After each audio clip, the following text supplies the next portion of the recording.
There are 8 different ways to raise funds for an app or SaaS. Bootstrapping, venture capital, angel investment, friends or family, crowdfunding, incubators and accelerators, grant and bank loans. In this video, I'll rank each of them from S to poop tier. Usually, I would say avoid poop tier at all costs, but poop money is still money. You just need extra willpower.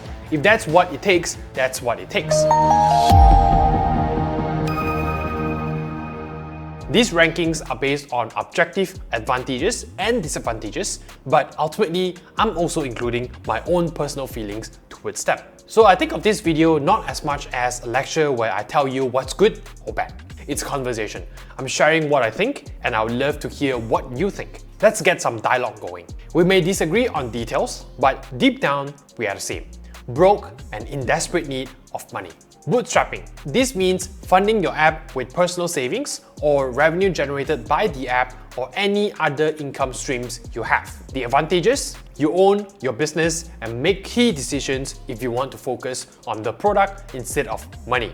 You can. As long as you know your limits, you'll never go into debt to build your business, which makes it safe to fail. You only let go of $1 if there's proof it returns $1.50. No blind gambles. So new features may be slow, but they're all home runs. Disadvantages? If your app needs to scale, personal savings and early profits won't be enough unless you're loaded. You grow at a snail's pace compared to a VC-backed business. Sometimes that doesn't matter, but when it does, it can make all the difference. This is where my personal opinion comes in, but I think most apps don't need to grow that fast. In fact, most apps would benefit more from slower but calculated growth instead of explosive diarrhea all over the place and it lands all over the floor instead of the toilet bowl. So most businesses will be fine with bootstrapping. So I'm going to put it in A tier. Venture capital. This is when a company known as a venture capital firm gives big amounts of capital in exchange for equity. And I'm talking Blackstep Brother big. Leading VC firms like Sequoia Capital manage like $80 billion worth of assets, and they've got some heavy hitters in their portfolio. Advantages? If your software really needs to scale, VCs will give you all the money you need. VCs give you $1 million because they see signs your business can eventually be sold off for $100 million. It's a domino effect. Getting VC funding is a sign your business is legit or unique, which attracts more investors and big-ticket customers. Disadvantages. Remember, VCs want to sell your business for 10x what they invested. They do this by raising investment in several rounds, and every round you give up more equity. You get more money though. Part of the deal is the VC gets a say in company decisions and they always choose more money, which can lead to this is extremely stressful and you may have to compromise on your product vision. I think most apps don't need to grow so fast that it's worth taking VC funding. But if you really want to build the next Reddit or Uber or OpenAI, VCs specialize in growing and scaling, and it's a perfect match. So I'm going to put VCs in A tier, and I think I'll bump up bootstrapping to S tier. Angel investment. This is early stage funding from a wealthy person. Like a VC, they'll take a chunk of equity but come in pre-revenue, while VCs usually need to see proof your business is already making money. An angel also has less capital than a VC firm, and in general, I think of them as a diet VC. Yes, some VCs do pre-seed funding, just as some angels don't do pre-seed. Some angels also have way more capital than your typical VC. There's always exceptions. I'm talking in averages. You want early stage pre-revenue funding? You'll want an angel. Advantages. A lot of angels were once in your shoes until they sold their business so they can give advice, mentorship, and network access. This is a big one. It's hard to get a VC to invest pre-revenue, but investing pre-revenue is what angels do. Disadvantages. Angels have less to invest compared to a VC, so you may give up equity without getting enough capital to fully fund your growth. I'll put angels in B tier. They have their place, but generally I would much rather bootstrap to profitability and if needed, go for a VC or incubator. Speaking of which, incubators and accelerators. If an angel is diet VC, then an incubator or accelerator is like a VC on steroids. It's like a VC in that it gives you lots of funding, but also advantages. You can speak to experts, mentors, and a whole community. There's a step-by-step plan to take you from zero to hero if you listen. You get office space, funding, and legal, business, and tech support. you get introduced to investors, partners, and potential customers. Disadvantages? Those blueprints have a set duration which may not work for you. Getting into an incubator is like qualifying for the Olympics. You can't just be good, you gotta be very good. The most famous incubator is probably Y Combinator. I think Startup Accelerator, I think Y Combinator. Their standard deal is where they invest $500,000 into your company. $125,000 is for 7% equity right away. $375,000 is kept for later, where it converts into a percentage of your company based on future valuations when you raise more money.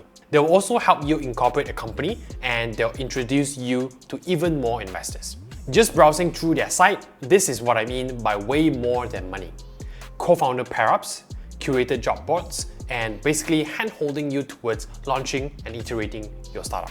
I'm putting incubators and accelerators in S tier with bootstrapping. For me, I'd bootstrap all the way unless I could get into an incubator. I had a small taste of what it's like when I visited Google's startup incubator in Korea. It was heaven on earth. Friends and family. I'm not even gonna bother listing out the pros and cons of this one. Poop tier. I said at the start, poop money is still money. And I stand by it. You can ask friends and family to invest. And if you succeed, you'll make more money. But if you fail, you lose money and your loved ones. And to me personally, that risk to reward ratio doesn't make any sense. The only time it's a good idea is if your family and friends are worse than poop. But if they're worse than poop, would they lend you money anyways? Crowdfunding. This is where you raise small amounts of money from the public through an online campaign. We see it all the time on platforms like Kickstarter and Indiegogo. You describe your project, explain how much you need, why you need it, by when, and you let the market decide. Advantages. Raising funds from actual target users is probably the best form of idea validation you can get. You're not using your own money or taking on debt, and normally you won't give away equity. So you get to grow while keeping full control. Crowdfunding campaigns are a great marketing tool for visibility. Disadvantage, just one, but it's a huge one for me. You have to share details about your app, which can be copied by competitors if it gains traction. I could go on Kickstarter right now and search for app campaigns that have been 100% funded, and I know what ideas I can steal. To me, that's a lot of risk, so I have a feeling we're gonna disagree on this one. I'll put crowdfunding in C tier, definitely not for me. Grants. A grant is free money to build your business. Even if it fails, you don't have to pay back. Just don't use it to buy a new sports car or you'll end up in jail. Governments or even VC firms will often have grant programs if you search. This is an example from the Malaysian Digital Economy Corporation, my country's government agency whose purpose is to drive the digital economy through catalytic high-impact initiatives, strategic and sustainable investments, and inclusive policies. Which is just a way of saying, I give you money, you give me tech. They've got all these different grants and a list of recipients. Your government will almost certainly have some too. Advantages? You normally don't give up any equity or repay the investment. It's literally free money. Winning a grant will boost your credibility and help attract more investors. Disadvantages? Grants are competitive and because of that, often come with strict requirements and specific criteria. And finally, strict reporting requirements. Grants recipients usually need to prepare reports on their progress and how they've used the funds so far. So it's not free money, but it's a really small price to pay. I'll put grants at A tier because of how awesome they are in theory, but in practice, a lot of grants have very narrow scopes, and if it's a government grant, those who decide who gets the grant can be. And so projects can get funding because of favoritism, buzzwords like AI, or the funding committee is just straight up dumb. I wish I could give it S tier status, but oh well. Last one, bank loan. Do I really need to explain what a bank loan is?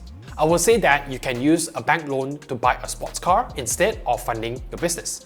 Enjoy for a few months, then cry when they take it away. Advantages: keep full equity and no influence on business decisions. Banks don't care how you run your business. Just pay them on time every month. Disadvantages: loans can be repaid with interest, which can strain finances if the business doesn't meet projected revenue. Many banks will need you to put your house up as a guarantee, which means you could literally end up homeless. banks won't lend to you unless there's proof you can repay it one way or another. You know what? I think that strict eligibility thing is an advantage, because student loans where banks let students put themselves in life-crushing debt is horrible. I will put bank loans in B tier, because if I had a business, a bank loan isn't out of the question. But it wouldn't be my first or even second choice knowing the other options I have. But 10 times out of 10, I would borrow from the bank before I borrow from my family and friends. Recapping everything. In S tier, I have bootstrapping and incubators and accelerators.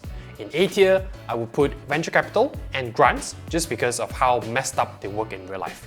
In B tier, it's angel investors and bank loans. In C tier, it's crowdfunding. And a loan in Poop tier is where it belongs, friends and family. I agree with myself. Well done, Adrian. I'm a bootstrap guy, but I would drop everything to join an incubator. If no incubator will take me and I need cash, I'll turn to a VC. They are the best at investing in money-hungry companies. If I'm not VC material, I'll try to get an angel or bank loan. If those don't work out, I'll hit Kickstarter or Indiegogo to crowdfund. And if that fails, and I still die want to do this, as we Malaysians say, I'll find the friends I don't give a about and ask them for $20,000 each. Speaking of which, hey, long time no see, my friend. Can I have $20,000? We've talked about how to raise funds, but do you know how much you need? If you have a figure, can you justify it? Whether it's $5 or $50 or $500,000, investors will want to know. If you're not sure or you know your figure is made up, check out my app development cost breakdown. I explain the factors that affect app development cost, cross-platform versus native, simple versus complex apps, outsourcing versus hiring locally, all that good stuff. By the end, you'll have a clearer idea of how many total man-hours your project will need and how to safely reduce the cost per hour. If you found this video informative, please subscribe and leave a like. Now let's break down how much your apps